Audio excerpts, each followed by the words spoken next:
everyone, it's Lynnea for LDRS Creative. Today I'm going to be making a scene using the Puzzled in the Country stamps. This is a set of 2 stamp sets, and you can use them on their own. You can use the one on the left on its own, the one on the right on its own, or you can mix and match these together.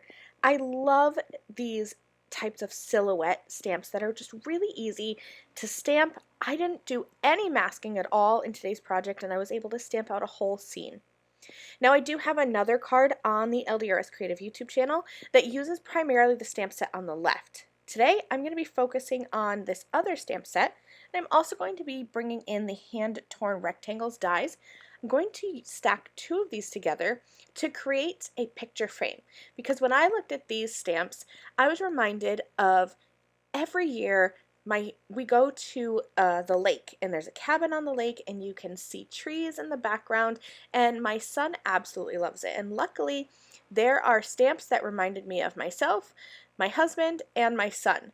So what I like to do is start by building my scene just with the stamps so that I can get an idea. It's not going to be exact, but it gives me a good idea of where I need to stamp things on my cardstock so that I know where to stamp things and what to stamp first. So here I'm just laying things out. I knew that I wanted to have the mountains in the background with a line of trees, the cabin across the lake, and then what's going to represent my little family closest to me in the foreground with some extra trees. So here's my idea. I'm going to put all of that to the side, and I'm going to stamp with my stamping platform. But these are really nice stamps. You can stamp them with just your stamping block if you want. I just prefer to use a platform. I'm going to start out here with the water and create my lake. And I want the lake to be more in the foreground so that I can have the cabin across the lake with a line of trees and the mountains more in the background. I do want this to stretch all the way across my card, so I kind of hung the water off the edge and then shifted my cardstock and stamped again. I'm going to do that again with the mountains, and I'm using pretty traditional colors here. I have some Marina Madness for the water and Alloy for the mountains. Now I'm going on to this line of pine trees, and I'm going to stamp that with olive branch ink, and I'm only stamping once. And I'm not worrying if my stamping is not perfect, because nature is not perfect, and I think that if you don't get a perfect stamped image, it adds to the rusticness of the background and it just makes it look even more country.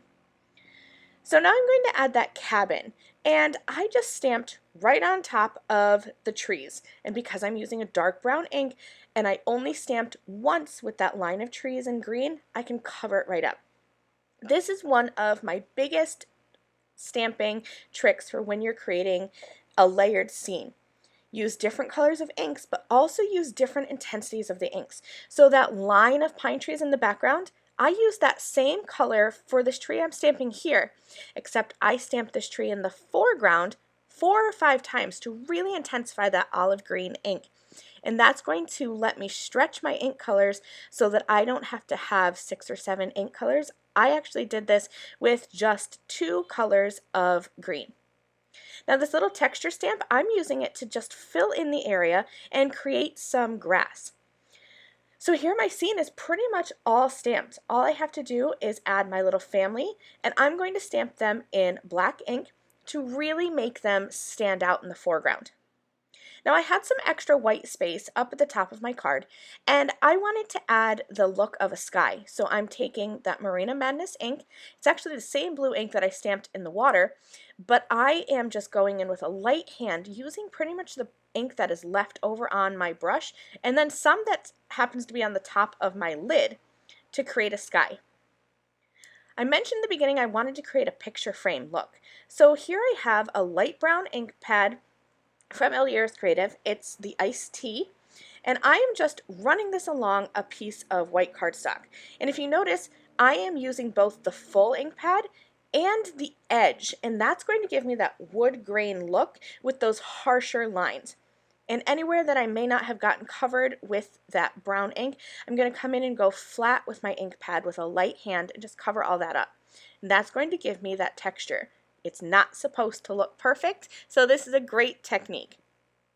Now I have the two largest dies from the hand-torn rectangle dies, and I'm going to nest them together.